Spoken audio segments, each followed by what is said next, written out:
It's basically blurring the mind of Americans, saying, they're worse than me. It doesn't matter what I did. They're bad as well as persecuting his enemies. So it's a very dangerous autocratic move. This is Callum and Friends, who tonight are Anna Mihailova, Times Radio's political editor, and Times Radio presenter Adam Bolton. And let's add into the friend lineup, shall we? Lara Spirit, Washington correspondent at the Times. Hello, Lara.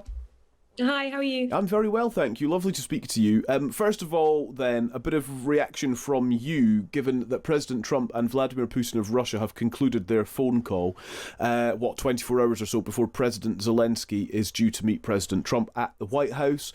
I suppose the biggest thing to emerge from this is Trump announcing that he and Putin plan to meet in Budapest, Lara. Yes, exactly. They're saying that they are planning on meeting in Budapest, providing that everything goes well with the high-level advisors next week that will be led by Marco Rubio, the Secretary of State, with other people who are yet to be designated, and they haven't determined a meeting location for that yet. But all indications from that long post from President Trump that the call that he held with Putin of Russia went well. He said it was a very productive one, and he says he believes great progress was made. And of course, as you say, we have the meeting tomorrow in Washington between Trump and President Zelensky. Keen as he is, Zelensky, to get access to Tomahawk missiles, and we've seen some positive indications that Ukraine might be making progress in that direction. So now Trump turning his attention perhaps from the Middle East in some ways here. Can he make progress on this ever intractable conflict? Let's see. Yeah. Do we know how tomorrow is scheduled to happen, Lara? That might not be announced as yet, I suppose, but when is Zelensky due to arrive, and what are the kind of structure of the day? We don't have the full shape of the day yet, but we do know per some senior Ukrainian officials that Zelensky was due to arrive in Washington today, that he was potentially going to be meeting with some arms representatives, perhaps indicating the key focus of tomorrow being that desire from the Ukrainians to get Tomahawk missiles, something that Trump indicated at the weekend he could be open to, but which the Americans are yet to make a decision on so far. So that's what everybody will be looking out for tomorrow when Zelensky will be welcomed to the White House. Let's go on to some of the other stories from Washington then. And federal prosecutors are expected to ask a grand jury today to indict John Bolton, the former national security advisor from President Trump's first term. It's not known exactly why, I don't think, is it? Are we sort of clear on the detail of this? We know that he has been under investigation for the alleged unlawful handling of classified information. We know, of course, that the FBI searched his home over the summer in August, in what was at the time an extremely striking indication that the activities of the Justice Department and FBI might be ramped up in response to President Trump's enemies. And Trump has been open in calling for some of his enemies to face some sort of action, at one point posting on Truth Social to Pam Bondi, the Attorney General, that he wanted it to be stepped up, that it wasn't going fast enough, this campaign against to look into some of these alleged enemies of the president. And we know that the agents at the time in the summer did seize multiple documents that were labelled secret, confidential, classified, and they are looking into whether or not Bolton misused any of that information. As you say, we're expected to see a grand jury in Maryland today be asked to indict John Bolton. And just the latest, we should say, of those perceived public enemies of Trump to face some form of legal action. We've, of course, had the indictment of Letitia James, the New York Attorney General.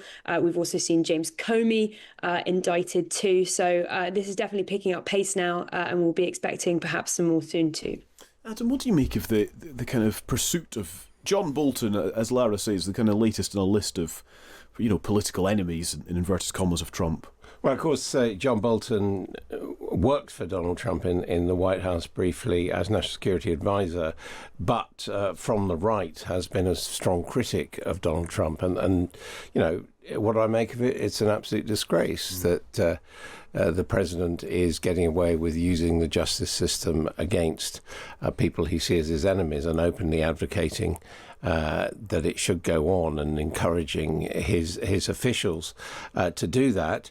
He would say, well, it was done to me, so I'm now doing it to them, which is a petty argument and overlooks the fact that, he actually had clearly done things that he shouldn't have done. And, if you look at documents, for example, I mean, he had a pile of secret documents in the showers at Mar-a-Lago. So, although that particular inquiry went away. So, this is very performative. It's basically blurring the mind of Americans, saying, they're worse than me. It doesn't matter what I did. They're bad as well as persecuting his enemies. So it's a very dangerous autocratic move. Well, I just add to that, one of the most interesting pieces of analysis I saw this week out in America was when people compared Donald Trump and Republican attacks on Hunter Biden's role in Ukraine, which, again, you could criticize completely, and his business interests there, and Jared Kushner's, what has emerged as a pivotal role in Gaza, where he has basically leveraged the contacts he has had and has made very successfully, but which he presumably only really has, the allegation goes, because of his links to Donald Trump. There's very little suggestion that he would have had them otherwise, but because here, essentially, the trade-off has been made, well, it's worth it if it brings this actual lasting peace, which people are hoping it does. But yeah, there's the hypocrisy element here and the double standards that you can't really ignore.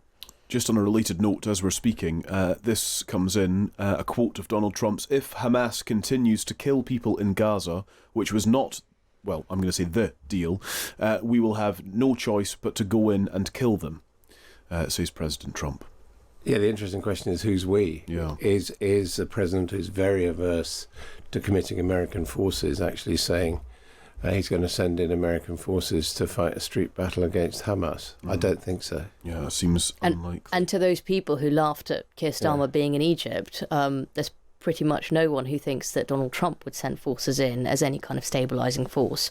So then you get Europe and the UK as a much more credible, longer-term peace. It does look, that said, from the pictures that are coming out from Gaza, that Hamas is really re-establishing itself, and that clearly is going to be a major obstacle to making any further progress in the situation and could lead to resumption of the war. Yeah. A couple of other stories we want to talk about while Lara's with us from Washington. On to reports, Lara, that the Trump administration is considering a radical overhaul of their refugee system. What would the overhaul mean? Yeah, so some of this is already in action, and few people would be surprised that Trump and the administration were planning on making changes to this. We saw, of course, on his first day in office that he suspended refugee admissions, and we see now that he's planning to slash the number of refugees who are allowed into the US to 7,500 in the upcoming year. That's down from the limit of 125,000 set by the Biden administration. They're also looking potentially at changing the way that they admit refugees, so looking to embassies to try and recommend those who should be allowed in, sidestepping the traditional role that the United Nations plays in this, and also placing an emphasis on the kinds of applicants that do come in. So they're looking to emphasise things like, can they assimilate into the US? And to that end, they want people to take classes on American norms, on values, on history. There's been a suggestion that they are also looking to prioritise Europeans who have been the target of protests and criticism for supporting some populist parties, which many have understood to be a nod to the AfD, the far-right German party that, of course, their right to speech was defended by J.D. Vance, the vice president, in recent months. And also, I think we should add the priority status that we've seen given to Afrikaners, the white minority that, of course, once ran South Africa's apartheid system. So these are the kind of broad contours of the potential system. At the moment, especially given the government shutdown, we don't know exactly what tenets of it the administration wants to take forward, but I think few listeners would be surprised that the Trump administration wants to see a big change on this, given just how extensive their reforms in other areas of the immigration and borders system has been. And on this point of overall arrivals, I think it's worth noting, and this was from The Economist, of course, a rival publication, but fantastic and interesting statistics saying that every year since the the 1930s, more people have arrived in America than have left. Every year, that is, until possibly 2025. They say net migration was over 2.5 million a year at the end of Biden's presidency. And this year, that may fall to zero or even turn negative. So I think we're looking at really massive changes on this in every direction at the moment. Yeah, I think one thing we shouldn't overlook is the racist aspect of this. I mean, this is white supremacy that Donald Trump is sending out the message. People he wants coming into America are white people, and by and large people of fairly right-wing politics. That's the message, and there's no point in denying it. But also, I think we should. Go on, Sorry. Go on, Lara.